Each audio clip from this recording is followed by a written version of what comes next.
انسان کا اپنی زندگی میں مختلف افراد کے ساتھ تعلق رہتا ہے۔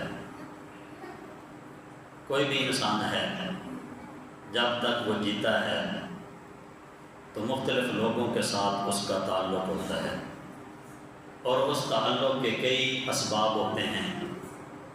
یا تو خونی رشتہ ہوتا ہے، جس طرح ماں باپ بہن بھائی وغیرہ، یا سسرالی رشتہ ہوتا ہے، یا ایک رشتہ جس کو دوستی کا نام دیا جاتا ہے۔ یہ تعلق بھی بڑا مضبوط ہوتا ہے۔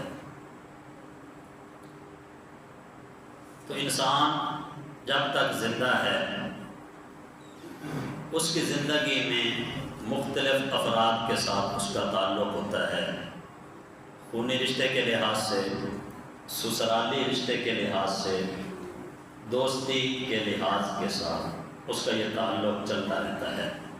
اور یہ کوئی آج کی بات نہیں ہے، دنیا سے پہلے بھی اس طرح کے رشتے ہیں، دنیا میں بھی اس طرح کا تعلق ہوتا ہے، اور برزخ میں بھی ہے، اور جنت میں بھی یہ تعلق موجود ہوگا۔ یہ کوئی آج کی بات نہیں ہے، بلکہ بندے کے دنیا میں آنے سے پہلے بھی اس کے تعلقات تھے۔ حضرت سیدہ طیبہ طاہرہ ام المؤمنین حضرت سیدہ عائشہ صدیقہ رضی اللہ تعالی عنہا فرماتی ہیں کہ میرے حبیب پاک صلی اللہ تعالی علیہ وآلہ وسلم نے ارشاد فرمایا کہ انسان کا اس دنیا میں آنے سے پہلے عالم ارواح میں روحوں کا بھی آپس میں تعلق تھا۔ جن کے اخلاق ملتے تھے، جن کی عادات ملتی تھی، تو روحوں کا آپس میں ایک دوسرے کے ساتھ تعلق تھا۔ اور فرمایا کہ جن کی روحوں کا تعلق تھا دنیا میں بھی ان کا تعلق جو ہے وہ موجود ہے۔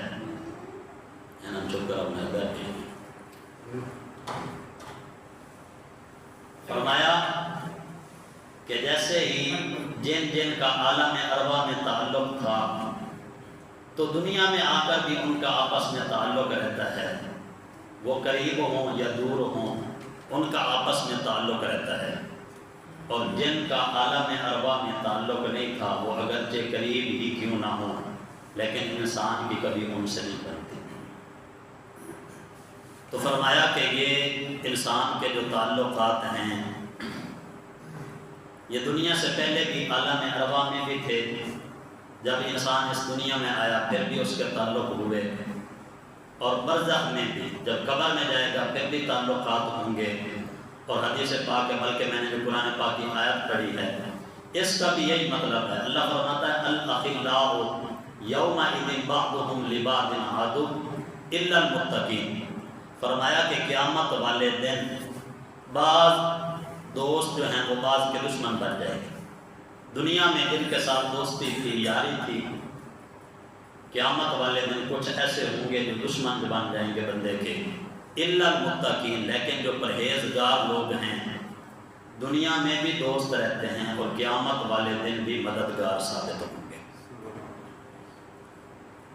تو یہ وہ تعلقات ہیں۔ اور پھر دوستی کا معیار کیا ہونا چاہیے، اس کے بارے میں بھی بڑی سمجھنے اور سوچنے کی بات ہے۔